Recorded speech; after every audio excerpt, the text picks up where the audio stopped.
I'm Willie Woods. During the month of February, the Johnson County, Kansas branch of the NAACP will celebrate Black History Month by promoting family reading time. We will share stories of history makers. Their courage led them to resist and stand up to all forms of racism. Their action helped change the course of American history. Each week, a guest reader will highlight a hero by sharing their story. Week 1, Ruby Bridges, read by Tiffany Woods Troutman, February the 5th through the 11th. Week 2, Jackie Robinson, read by Captain Byron Robertson, Chief of Police, Prairie Village, Kansas Police Department. Week 3, Rosa Parks, read by Gloria Snowden, February 19th through the 25th.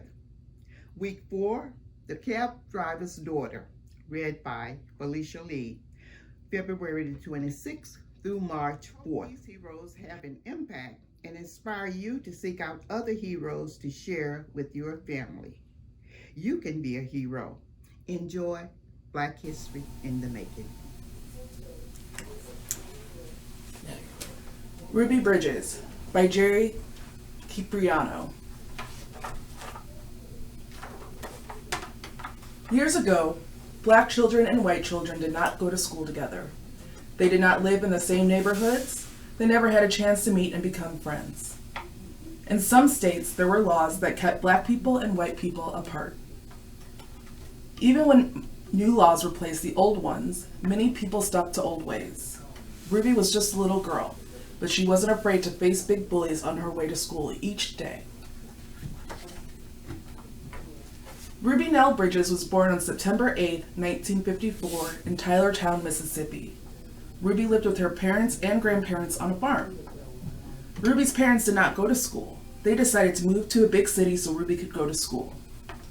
Ruby's family moved to New Orleans. Ruby's dad got a job at a gas station. Her mother worked nights. Ruby went to kindergarten in New Orleans. All her classmates were Black. She liked school. She had friends to play with during recess each day. In 1954, the Supreme Court ruled that states could not have separate schools for Black and white children. The court said that separate schools were not equal.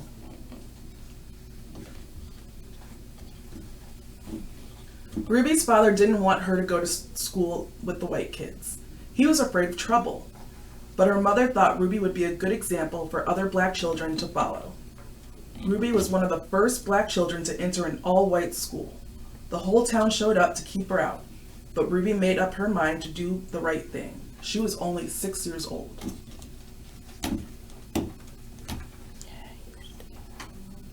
November 14th, 1960 was Ruby's first day at the all-white elementary school. Angry crowds of white people were gathered on Ruby's way to school.